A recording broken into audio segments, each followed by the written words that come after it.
Tensions on the inter-Korean maritime border are rising as North Korea on Sunday fired artillery shells into waters off its western coast for the third consecutive day. Seoul's Joint Chiefs of Staff detected around 90 artillery shots on Sunday afternoon. The regime fired over 200 shells on Friday and 60 on Saturday. However, North Korean leader Kim Jong-un's sister Kim Yo-jong, in an attempt to shame the South Korean military's detection capabilities, claimed the North conducted a, quote, deceptive operation on Saturday. She said the North had not actually fired 60 artillery shells, but instead detonated explosives simulating the sound of artillery fire.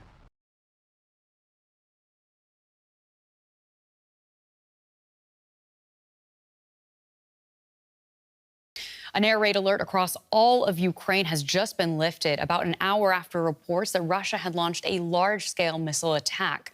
Residents in Kyiv sought shelter after Ukraine's Air Force said the country was under threat from several waves of cruise missiles and from ballistic missiles in some regions. Local officials have said information about the extent of the damage would be disclosed after the attack was over.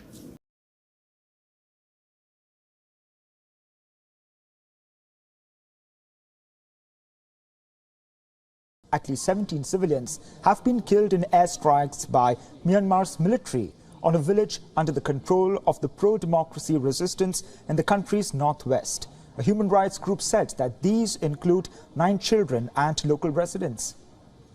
The morning attacks also wounded about 20 people.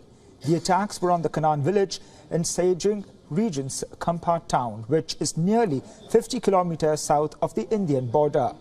A local resident who helped carry out rescue work said a fighter jet dropped 3 bombs. The victims were in buildings near the village school.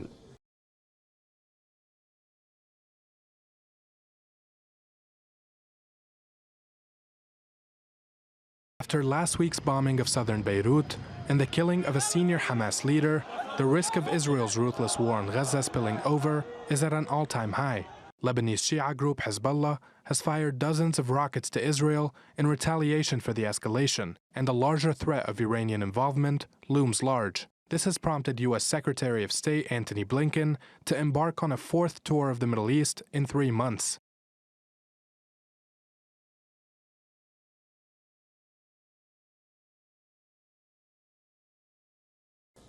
Shifting our focus to Iran, where the country continues its crackdown against women, and in the latest, Iranian authorities whipped a woman 74 times for violating public morals and fined her for not covering her head. The judiciary announced that the convicted Roya Heshmati encouraged permissiveness by appearing disgracefully in busy public places in Tehran.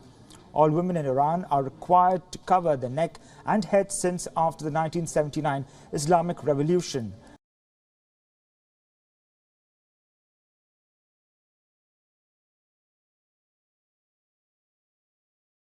There were 10 people inside this Cessna light plane. It's incredible they walked away from this. The holiday horror unfolding on Lizard Island off the coast of Cairns. 9 American tourists from Kentucky and a local pilot managing to crawl out of the wreckage before 2 rescue helicopters and the Royal Flying Doctor Service were called in. The Australian Transport Safety Bureau confirming the plane had taken off and was climbing en route to Cairns shortly before 7:30 a.m.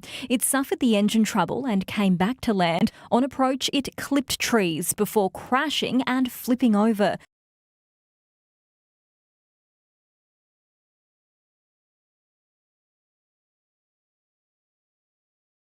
A piece of fuselage that blew off an Alaska Airlines flight on Friday has been found in the backyard of a home in Portland in the United States. The door plug tore off the Boeing 737 MAX 9 shortly after it took off from the city en route to Ontario in California, depressurizing the plane and forcing pilots to make an emergency landing. The U.S. Federal Aviation Administration has ordered the temporary grounding of 171 Boeing MAX 9 jets installed with the same panel.